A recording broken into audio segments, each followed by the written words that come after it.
Hi అండి, welcome back to my channel queen Aishu. అయితే ఈరోజు మన రెసిపీ వచ్చేసి ఏంటి అంటే చేపల పులుసు. అయితే నాకే వచ్చని చెప్తలేను, ఒకవేళ మీకు ఈ ప్రాసెస్ నచ్చితే ఇలా చేసుకోండి, మస్తు టేస్టీ ఉంటుంది, సూపర్ ఉంటుంది. చింతపండు లేదా లెమన్ వేయాల్సిన అవసరమే లేదు, టమాటోస్తోనే మంచి ఇట్లా చేసుకుంటే మంచి టేస్టీ ఉంటుంది. ఒకసారి ట్రై చేయండి మీకు నచ్చితే ఈ రెసిపీకి. ఇట్లా ఫస్ట్ అయితే ఒక 3 టమాటోస్ తీసుకోవాలి, ఆ తర్వాత 2 ఆనియన్స్ తీసుకోవాలి, ఆ తర్వాత ఒక 3 గార్లిక్ తీసుకొని మంచిగా మిక్సీలో మిక్సీ చేసుకోవాలి, మిక్సీ పట్టుకోవాలి. ఎందుకంటే ఇట్లా మిక్సీ పట్టుకోవడం వల్ల ఇట్లా పేస్ట్ ఉంటుంది కదా, దానివల్ల మంచి థిక్ గ్రేవీ వస్తుంది. ఇట్లా వాటర్ లేకుండా మంచి గ్రేవీ వస్తుంది. తర్వాత స్టవ్ ఆన్ చేసుకొని ఒక బౌల్ పెట్టుకొని అందులోకి 3 table spoons of oil add చేసుకోవాలి. ఆయిల్ కొంచెం ఎక్స్ట్రానే పడుతుందండి, చేపల పులుసుకి కానీ నాన్ వెజ్ కర్రీస్ ఏవైనా సరే వాటికి ఆయిల్ కొంచెం ఎక్కువ ఉంటేనే టేస్ట్ అనేది మంచిగా ఉంటుంది అన్నట్టు. చేపల పులుసుకి అయితే ఇంకా ముఖ్యంగా అట్లనే ఉండాలి, కొంచెం ఎక్కువనే ఉండాలి. ఆ తర్వాత కొన్ని మెంతులు యాడ్ చేసుకోండి. మెంతులు మాత్రం ఖచ్చితంగా వేసుకోవాలండి, ఏది వేసినా వేయకుండా కానీ. ఎందుకంటే మెంతులతోనే చేపల పులుసుకి మంచి టేస్ట్ ఉంటుంది. అట్లా అని చెప్పి ఎక్కువ వేయకండి, చేదైపోతుంది. ఆ తర్వాత కొంచెం జీలకర్ర, ఆ తర్వాత కొన్ని లవంగాలు వేసుకోండి. అవి కూడా ఎక్కువ అవసరం లేదు, ఒక 3 అయితే సరిపోతుంది.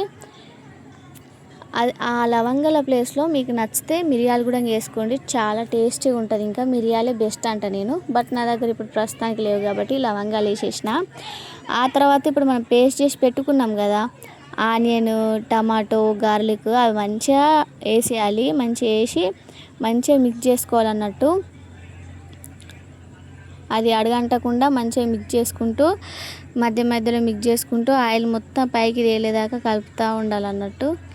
అందులోకి ఒక హాఫ్ ఇంచ్ గింటే దాల్చిన చెక్క వేసుకోవాలి, ఫ్లేవర్ కోసం, కొంచెం ఘాట్నెస్ కోసం. ఘాటు ఇష్టపడే వాళ్ళు వేసుకోండి, లేకపోతే అవసరం లేదు. ఆ తర్వాత ఒక బగారాకుని ఇట్లా నేను చిన్న పీసెస్ లాగా చించి అట్లా ఫ్లేవర్ కోసం వేసుకున్నా. ఇవన్నీ వేయకుండా చేపల పులుసు బాగానే ఉంటుంది కానీ బట్ వేసుకుంటే కొంచెం మంచిగా ఉంటుంది అన్నట్టు.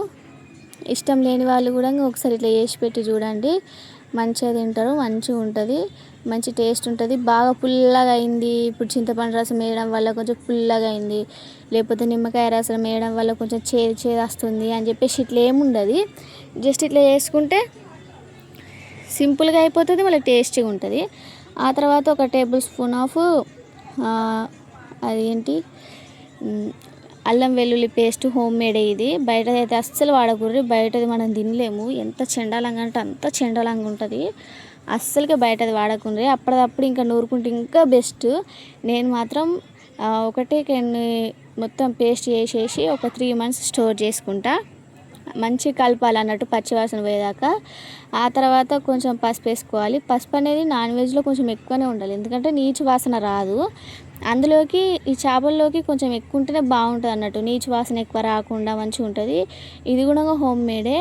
పల్లెటూరులలో ఎట్లుంటుందంటే సంవత్సరానికి సరిపడా పసుపు, కారం ఒకటే రెడీ చేసి పెట్టుకుంటాం, సో స్టాకే ఉంటుంది అన్నట్టు. ఆ తర్వాత కొంచెం అందులోకి సాల్ట్ యాడ్ చేసుకొని మంచిగా మిక్స్ చేసుకోవాలి. ఇట్లా ఆయిల్ మొత్తం పైకి తేలాలండి, ఆయిల్ పైకి తేలేంత వరకు ఫ్రై చేస్తూ ఉండాలి.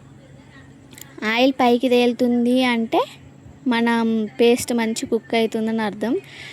ఆ తర్వాత అందులోకి ఇవైతే కొరమీన్ పీసెస్ అండి, చూడండి మంచి క్లీన్ చేసుకున్నాం. గంగ చేపలు ఇవి, కొరమీన్ చేపలు ఇవి, మస్తు టేస్ట్ ఉంటుంది. ఒకటే ముళ్ళు ఉంటుంది, మంచిగా మీట్ ఉంటుంది, మస్తు ఉంటుంది. ఒకవేళ మీరు పిల్లలకి పెట్టాలనుకున్నా భయపడకుండా ఈ ఫిష్ మాత్రం పెట్టచ్చు.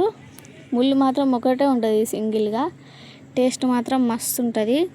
దీంతో పచ్చడి పెట్టుకున్నా కూడా చాలా బాగుంటుంది, చాలా టేస్టీగా ఉంటుంది. ఒకసారి ఇలా ట్రై చేయండి. ఆ తర్వాత ఇందులోకి 2 టేబుల్ స్పూన్స్ ఆఫ్ కారపొడి వేసుకోండి. నేను మర్చిపోయినా, ఆ క్లిప్ మాత్రం మిస్ అయిపోయింది. ఏం కాదు, మీరు ఒక 2 స్పూన్స్ ఆఫ్ కారపొడి వేసుకోండి, కొంచెం కారం ఎక్కువ ఉంటేనే టేస్టీగా ఉంటుంది.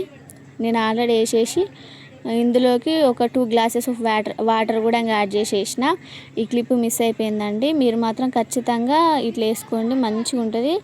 ఏం లేదు, ఒక 2 స్పూన్స్ ఆఫ్ కారపొడి వేసుకున్న తర్వాత ఒక 2 గ్లాసెస్ ఆఫ్ వాటర్ వేసేసుకొని ఇట్లా బాయిల్ అవుతూ ఉండగా మంచిగా మిక్స్ చేసుకుంటూ ఉండాలి. ముక్క ఏంటంటే కొంచెం గట్టిగా ఉంటుంది. సో మనం స్పూన్ పెట్టి మిక్స్ చేసినా కూడా విరగదన్నట్టు, విరుగుతుందన్న భయం కూడా అవసరం లేదు. మంచిగా ఒక 10 మినిట్స్ అయిన తర్వాత ఆఫ్ చేసేసి సర్వ్ చేసుకోవడమే, రెడీ.